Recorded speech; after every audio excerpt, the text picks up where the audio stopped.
चिरायु आपका स्वागत करते हैं। कोई भी स्थिति हो, जब दिवाली का फेस्टिवल सीजन आता है तो औरतों के घर के काम शुरू हो जाते हैं। घर की सफाइयां, पुरानी चीजें निकालना, साफ करना और कुछ बनाना, तो औरतों के काम ज्यादा बढ़ जाते हैं और साथ ही आदमियों के भी बढ़ते हैं। और ऐसे में उनको दिक्कतें कुछ दर्द की ज्यादा होती हैं। कुछ लोग खांसने की और एलर्जी की भी शिकायतें करते हैं, लेकिन दर्द की शिकायतें बढ़ जाती हैं। बताएं कि इस मौसम में क्या क्या, खास तौर पे पहले औरतों की बात करते हैं, औरतें करें जिससे उन्हें दर्द ना हो और हो तो कम हो सके। आई थिंक आप जो कह रहे हैं वो परफेक्ट है कि जब भी हम कोई भी काम, चाहे वो दिवाली हो, चाहे वो होली हो, अगर जो हमारा यूजुअल काम नहीं है और उससे अलग कुछ करेंगे, चाहे आप कहें कि कल मैं जिम ज्वाइन कर लूं या मैं नीमच माता चला जाऊं, या फिर जैसा आपने कहा कि दिवाली की क्लीनिंग, दिवाली के थिंग्स को इधर उधर मूव करना, तो मेरा सबसे ये सजेशन है कि आप जब भी झुकें तो एक तो भारी वजन नहीं उठाएं। अगर आपको वजन उठाना पड़े तो आपके घुटने जरूर मोड़ लें ताकि आपकी कमर पे जोर ना आए। एक साथ बहुत ज्यादा काम करने की कोशिश ना करें। कोशिश ये करें कि जैसे थोड़ा कर लिया, थोड़ा ब्रेक ले लिया।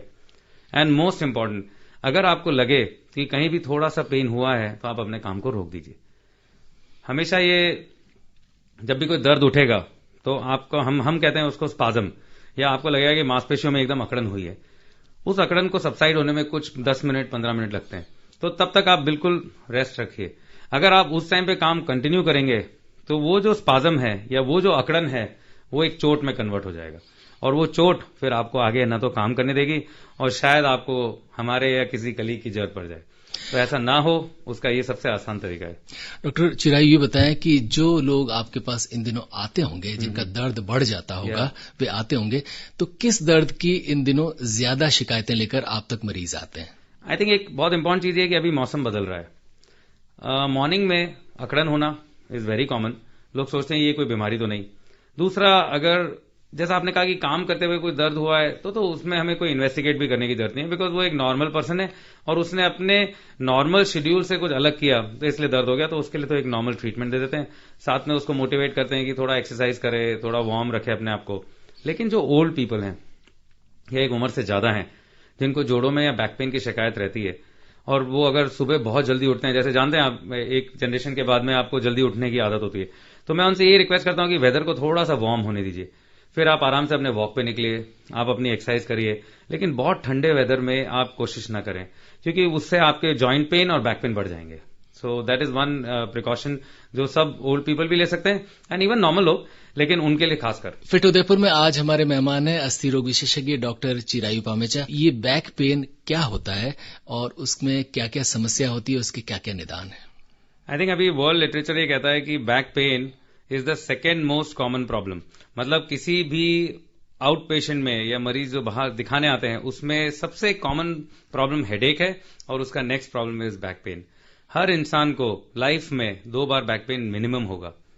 बैक पेन एक्चुअली इतना ह्यूज सब्जेक्ट है जिसको आई डोंट नो मैं शॉर्ट में कैसे सम करूं, लेकिन इतना मैं जानता हूं कि अगर किसी को रेगुलर कमर दर्द रहता है तो उसे डेफिनेटली कोई स्पेशलिस्ट को दिखा के उसको अर्ली स्टेज पे सॉल्व करना चाहिए, जबकि ना कि उस स्टेज पे कि जब वो बहुत बढ़ जाए।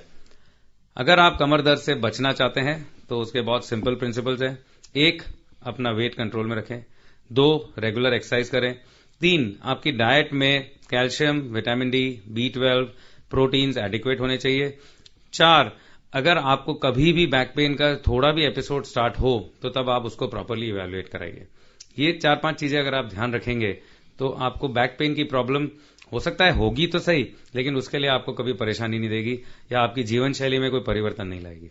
चिरायु, ये बताएं कि बहुत सारे लोगों में कमर दर्द के अलग अलग प्रकार मिलते हैं। कुछ में थोड़ा सा, जहां कमर मान लीजिए उससे ऊपर, जहां पीठ वगैरह, वहां दर्द होता है। कुछ में वो नीचे हिप्स तक चला जाता है, और कुछ में फिर बाद में पांव में भी दर्द होता है। तो कमर दर्द के जो अलग अलग प्रकार हैं, जहां जहां वो दर्द हो रहे, इससे भी उसकी तीव्रता का कुछ पता चलता है? आई थिंक कमर दर्द होना या गर्दन में दर्द होना या जनरली कमर में पूरी रीढ़ की हड्डी में दर्द होना बहुत ज्यादा सीरियस बात नहीं है, अगर लंबे समय से नहीं है तो। लेकिन वहां से उठ के कोई दर्द अगर आपके कूल्हे में, आपकी जांग में, आपके पैरों में जा रहा है, वो एक सीरियस बात है। सिमिलरली अगर आपके गर्दन में दर्द है, कोई बात नहीं, लेकिन अगर वो वहां से आपके हाथ में जा रहा है, हाथ में कोई झंझनाहट, सुनपन, भारीपन कर रहा है, वो एक स्पेशलिस्ट का इवैल्यूएशन का जरूरी मानते हैं।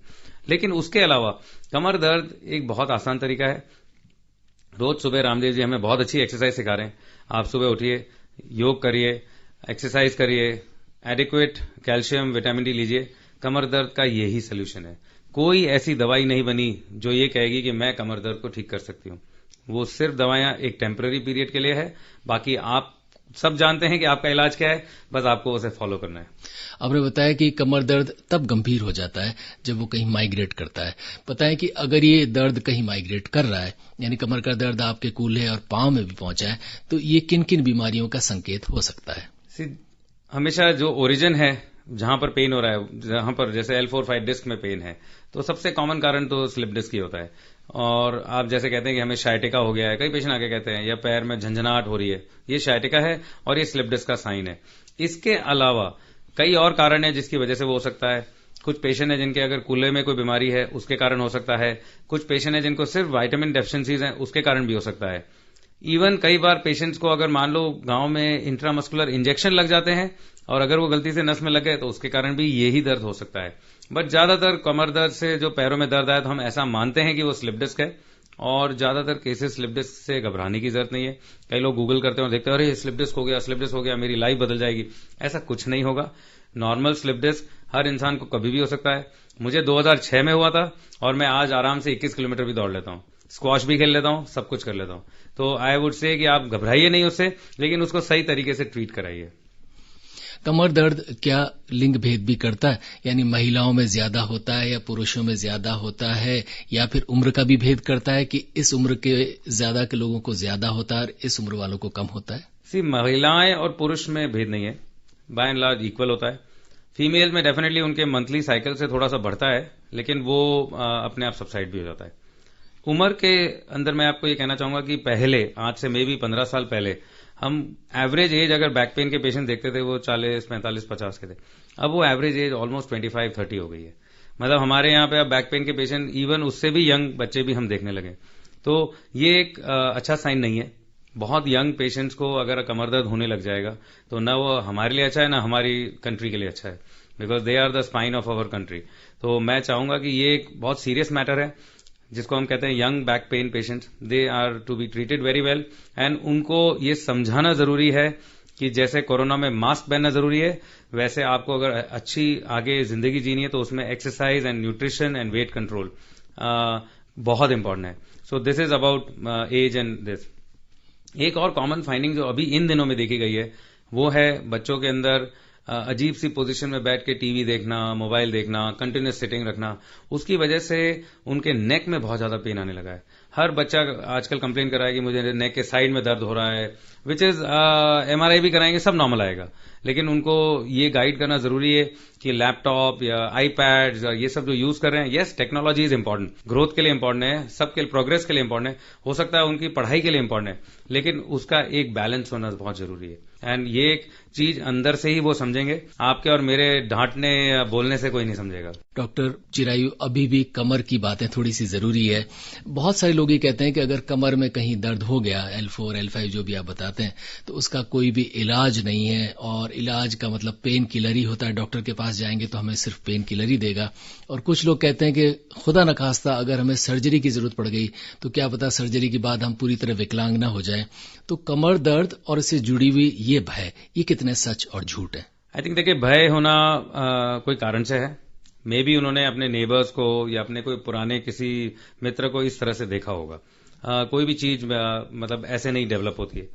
स्पाइन सर्जरी यस, मैंने जब पढ़ाई चालू करी थी 2000 में MS ऑर्थोपेडिक्स की, तब बहुत सारे पेशेंट डरते थे। And if you ask me तो 20 साल डाउन द लाइन काफी चेंज आया है। मे बी बिकॉज बहुत सारे ऑपरेटेड पेशेंट ठीक भी दिख रहे हैं, तो उनको देख के उनको लग रहा है कि नहीं, people get all right.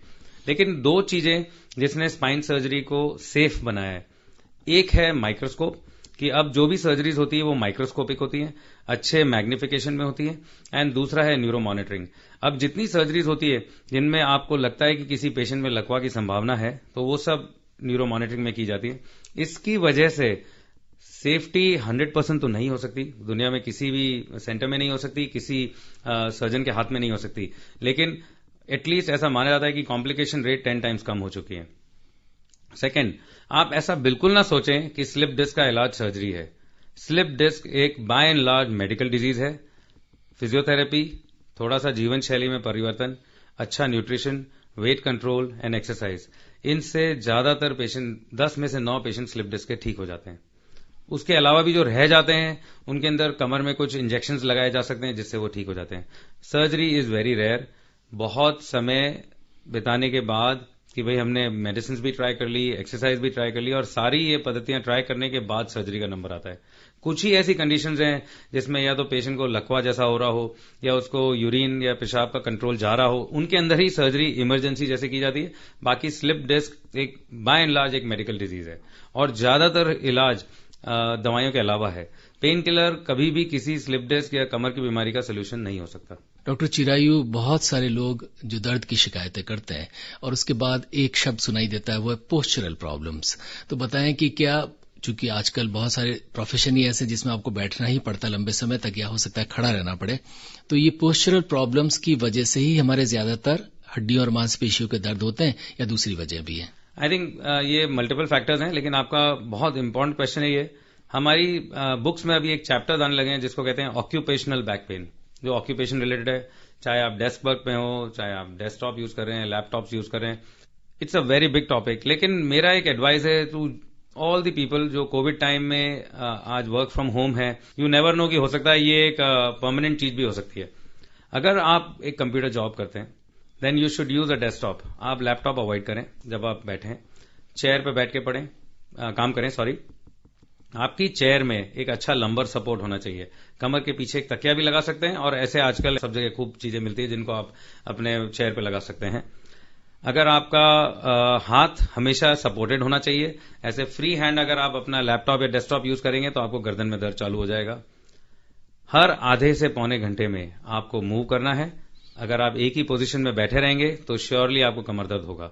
And जैसा मैंने कहा, 10-12 घंटे आप भली काम कर रहे हो, अपना न्यूट्रिशन और एक्सरसाइज और वेट, इन तीनों चीजों का ध्यान रखिए। हमारी हड्डियां और मांसपेशियां जो कि दर्द का कारण बनती हैं, ये स्वस्थ रहें और ये दर्द पैदा न करें, इसके लिए क्या कुछ हम खाएं, क्या कुछ पिएं? आई थिंक एक बहुत बड़ा अभी न्यूट्रिशनल कैंपेन है जिसमें कोई कह रहा है गेहूं मत खाइए, कोई कह रहा है दूध मत पीजिए। मुझे लगता है कुछ लोग हैं जिनको प्रॉब्लम रहती है, लेकिन बाकी by and large milk is very good. कोई कहता है मिल्क की क्वालिटी अच्छी नहीं है। आई थिंक मेरे ख्याल से इसके बावजूद मिल्क इंटेक एक बहुत जरूरी चीज है, खासकर जिनकी डाइट शाकाहारी हो। उसके अलावा विटामिन B12, D3 बार बार टेस्ट कराने की जरूरत नहीं है, आप रेगुलर बेसिस पे ले सकते हैं। अच्छा न्यूट्रिशन इज मोस्ट इंपॉर्टेंट और उसके साथ एक्सरसाइज करना is most important. Fruits, vegetables, ये सब चीजें आपको हर तरह के विटामिन प्रोवाइड कर देगी। जरूरी नहीं है कि आप सुबह एक गोली खाएं और शाम को एक गोली खाएं। तो आप अपने न्यूट्रिशन को बहुत अच्छी तरह प्लान कर सकते हैं। आजकल तो कोई भी थोड़ा भी अगर कंप्यूटर या मोबाइल यूज करता है वो कैलकुलेट कर सकता है कि उसने पूरे दिन में क्या खाया और क्या नहीं लिया। अपने डिनर्स को थोड़ा अर्ली रखिए, ये सब बहुत जरूरी है। डॉक्टर पामेशाही, बताएं कि क्या कुछ दूसरी बीमारियां भी होती हैं जिनकी वजह से हमारी हड्डियां और मांसपेशियां कमजोर हो जाती हैं? आई थिंक आपने जब फीमेल्स के बारे में शुरू में बात करी थी, थायराइड एक ऐसी बीमारी है जो बहुत कॉमन है एंड उसकी वजह से बोन्स पे एंड अपने मसल स्ट्रक्चर पे बहुत इफेक्ट आता है। डायबिटीज एक अनदर बीमारी। ये दोनों बहुत कॉमन बीमारियां हैं, कई बार ये दोनों साथ में भी होती हैं। तो ये दो बीमारियों के बारे में मैं, और भी बहुत लंबी लिस्ट है, लेकिन इन दोनों के बारे में मैं ये कहना चाहूंगा कि एक, डायबिटीज कंट्रोल बहुत इंपॉर्टेंट है। कई बार पेशेंट्स इसको इग्नोर करते हैं, कई महीनों तक डायबिटीज अनकंट्रोल रहती है। दिस इज वेरी इंपॉर्टेंट, केवल हमारी हड्डियां मांसपेशियों के लिए बट पूरे शरीर के लिए। थायराइड, आई थिंक थायराइड की वजह से कई पेशेंट्स ऐसा सोचते हैं कि हमारा वेट बढ़ रहा है, नहीं हमें तो थायराइड है। वो गलत धारणा है, ऐसा नहीं होता है। थायराइड पेशेंट में यस, आपके अंदर वजन थोड़ा हैवी हो सकता है, लेकिन अच्छी एक्सरसाइज, अच्छा डाइट कंट्रोल एंड अच्छा न्यूट्रिशन, डेफिनेटली हर थायराइड पेशेंट भी अपने वेट को कंट्रोल कर सकता है। इन दोनों बीमारियों का हमारे वजन पे, हमारे बैक पे, हमारे जॉइंट्स पे, सब पे बहुत गहरा असर होता है। तो जो पेशेंट्स एट यंग एज अगर ये डिटेक्ट कर चुके हैं कि उनको थायराइड एंड डायबिटीज है, उनके लिए ये और जरूरी है कि वो रेगुलर एक्सरसाइज करें ताकि ओल्ड एज में ये चीजें उनको परेशान न करें। थोड़ी सी बात सप्लीमेंट्स की भी करते हैं। आजकल फैशन ही मान लीजिए, या बहुत सारे लोग जो होते हैं, एक तो विटामिन के कैप्सूल्स, चाहे B12 के हो या फिर बहुत सारे अपनी चमड़ी के लिए E के भी ले लेते हैं और विटामिन D के भी वो गोलियां फांक लेते हैं। तो बताएं कि ये जो सप्लीमेंट्स का सेवन कई लोग शौक से और कई लोग हो सकता है किसी की एडवाइस पर करते हो, क्या हमारे स्वास्थ्य और हड्डियों और मांसपेशियों के स्वास्थ्य के लिए सही रहता है? देखिए, द रूल इज कि अगर आपकी डाइट एडिक्वेट है तो आपको कोई सप्लीमेंट की जरूरत नहीं है। अगर सपोज आज हम दोनों बैठे हैं और मुझे मालूम है हम दोनों की requirement 800 milligram per day calcium की है, तो अगर वो हम हमारी डाइट से पूरा कर रहे हैं तो हमें किसी भी तरह के सप्लीमेंट की जरूरत नहीं है। वही सेम प्रिंसिपल विटामिन ई पे भी जाएगा, विटामिन के पे भी जाएगा। विटामिन B12 और विटामिन डी के लिए हम सप्लीमेंट इसलिए रिकमेंड करते हैं कि हम कितना भी डाइटरी इंटेक रखें फिर भी वो डेफिशिएंट हो रहे हैं, इसलिए उनके लिए मैं कभी नेगेट नहीं करता। लेकिन हर चीज के लिए सप्लीमेंट लेना कि उन्होंने कहीं ऐड देख लिया या कोई किसी से सुन लिया, I think it is not right. आप ये समझिए कि ये सब प्रिजर्व्ड मटेरियल्स हैं, इनको सेव करने के लिए, स्टोर करने के लिए उनमें कुछ और केमिकल्स ऐड किए जाते हैं। उससे अच्छा नेचुरल सोर्सेज जो कि फ्रेश हैं वो बेटर रहेंगे और हमेशा वो आपकी बॉडी भी ज्यादा अच्छा एक्सेप्ट करेगी इसके की बनस्पत कि आप एक गोली खा रहे हैं। तो अगर आप एक 1000 मिलीग्राम की कैल्शियम की टैबलेट खा रहे हैं तो उसमें से 250 मिलीग्राम ही एब्जॉर्ब हो रहा है, बाकी सारा बाहर निकल रहा है। तो सेम बाकी की टैबलेट्स पे भी जाता है। तो इसलिए बेटर है कि आप कोशिश करें कि अगर आपको नेचुरल सोर्सेज से मिल जाए। हम सब जानते हैं कि नेचुरल सोर्सेज में सब कुछ अवेलेबल है और हमें उनके बारे में अच्छी तरह पता भी है, बस उसको फॉलो करना है। थोड़ा सा ये बताएं कि विटामिन B12 और खासतौर पर विटामिन डी, इन दोनों की कमी नेचुरली कैसे पूरी हो सकती है? विटामिन डी के लिए तो डेफिनेटली सन एक्सपोजर के लिए कहते हैं, लेकिन मेरे ख्याल से वो बच्चों में ही संभव है। पूरा एक्सपोज होके किसी भी एक एडल्ट के लिए धूप में बैठना संभव नहीं है। लेकिन अगर कोई टी शर्ट या शॉर्ट्स में ऐसे बैठना चाहे तो जो मॉर्निंग सनलाइट होती है जिसमें यूवी रेज ज्यादा होती है, उसमें अगर वो 20 से 25 मिनट वीक में 3 बार भी बैठते हैं तो वो एडिक्वेट विटामिन डी बनाता है जो हमारी चमड़ी के नीचे ही होता है और वो एक्टिव कन्वर्ट होकर और हमारे लिए यूजेबल हो जाता है। विटामिन B12 आपको मिल्क प्रोडक्ट में मिलेगा, फ्रूट्स वेजिटेबल्स में मिलेगा, लेकिन उसकी मात्रा बहुत कम होती है। इसलिए मैं जनरली अपने पेशेंट्स को ये रिकमेंड करता हूं कि हर 6 महीने एक विटामिन B12 का कोर्स ले लें। इसे बार बार चेक करा के अननेसेसरी मनी स्पेंड करने की जरूरत नहीं है, वो कम होएगा ही। डॉक्टर चिरायू, आप जैसा जिक्र कर रहे थे कि बच्चे भी आजकल बहुत आगे जो कि हड्डियों और मांसपेशियों के मरीज बन जाते हैं और ये समस्या अब ज्यादा बढ़ गई जब बच्चों को घर में पढ़ाई करनी है, यानी उनका फिजिकल मूवमेंट लगभग बंद हो गया, स्कूल्स भी बंद है और इसके अलावा बड़े भी, अडल्ट्स भी कोविड-19 के इस चलन के बाद, इसके बाद वो घर में ही बैठे हैं बहुत सारे लोग। तो बताएं कि हमारे व्यायाम जो लगभग इस ढंग से बंद हो गया, क्योंकि 2-2.5 महीने तो ऐसे थे जब व्यक्ति घर से बाहर ही नहीं निकल सका तो व्यायाम कैसे करेगा। तो बताएं कि ऐसे में क्या कुछ किया जाए, छोटे छोटे उपाय बताएं जिससे व्यक्ति व्यायाम भी कर ले और उसको हड्डियों और मांसपेशियों की समस्या ना हो। सी, जो फर्स्ट पार्ट आपने बोला बच्चों के बारे में, आई थिंक बच्चे एक मोल्ड बिल्कुल रॉ होते हैं, उनको आप कैसे भी मोल्ड कर सकते हैं। तो अगर पेरेंट्स एक्सरसाइज कर रहे हैं तो आई एम श्योर बच्चे भी करेंगे। तो अगर पेरेंट्स ने एफर्ट किया है कि नहीं मुझे सुबह चाहे योग करना है चाहे कोई भी एक्सरसाइज करनी है, बहुत ईजी है, बच्चे भी उसको फॉलो करेंगे, इसी बहाने जल्दी उठेंगे, एक्सरसाइज करेंगे। सेकेंड, आपने जैसा कहा कि हम घर में रहें, if you really ask me तो मैंने इस समय में ज्यादा एक्सरसाइज करी है। I feel more fit because आज के टाइम में आपको योग सीखना हो या कोई एरोबिक क्लास अटेंड करनी हो, सब कुछ ऑनलाइन अवेलेबल है। इतने हजारों लाखों ऑप्शंस हैं कि अगर आपका इंटेंशन है तो इसमें आई डोंट थिंक सो कोई एक पर्सन भी ये कह सकता है कि भाई मैं लॉकडाउन की वजह से एक्सरसाइज नहीं कर पाया। मुझे तो ऐसा लगता है कि और समय था एंड पूरी फैमिली एक साथ एक्सरसाइज कर सकती है। सो आई थिंक इंटरनेट का ये एक बहुत बड़ा एडवांटेज है कि आप घर पे उन सब चीजों को एक्सेस कर सकते हैं जो आप वैसे कभी नहीं देख पाए। एंड प्लस मेरे ख्याल से उदयपुर एक बहुत ही ग्रीन ओपन सिटी है, कंजेस्टेड सिटी नहीं है। यहाँ पे कई एरियाज हैं जहां आप आराम से विद डिस्टेंसिंग प्रॉपर मास्क पहन के वॉक कर सकते हैं, अपनी एक्सरसाइज कर सकते हैं। सो मेरे को ऐसा लगता है कि लॉकडाउन ने लोगों को और फिट करना चाहिए rather than unfit. Doctor Chirayu Pamecha, जाते जाते फिट उदयपुर सुन रहे तमाम श्रोताओं को वे फिट रहें, अपनी क्या एडवाइस देंगे? आई थिंक मेरे ख्याल से happy Diwali is like happy new year, और हमेशा एक प्रण किया जाता है कि हम नए साल में कुछ नया करेंगे। सो मुझे ऐसा लगता है कि सबसे इंपॉर्टेंट एडवाइस ये है कि कोरोना को सीरियसली लें, बट उससे बहुत ज्यादा डरे नहीं, क्योंकि उससे बचना आसान है एंड उसका ट्रीटमेंट भी अब ज्यादा रिफाइन होता जा रहा है। So in my opinion most important advice is कि आप डेफिनेटली अपने सारे सोशल डिस्टेंसिंग प्रिकॉशन को फॉलो करें, लेकिन उससे बहुत ज्यादा घबराएं नहीं। That will keep you fit. आज का फिट एडवाइस स्पाइन के लिए नहीं है, किसी के लिए नहीं है, it's only to fight Covid. Doctor Chirayu Pamecha, आपका हृदय से आभार।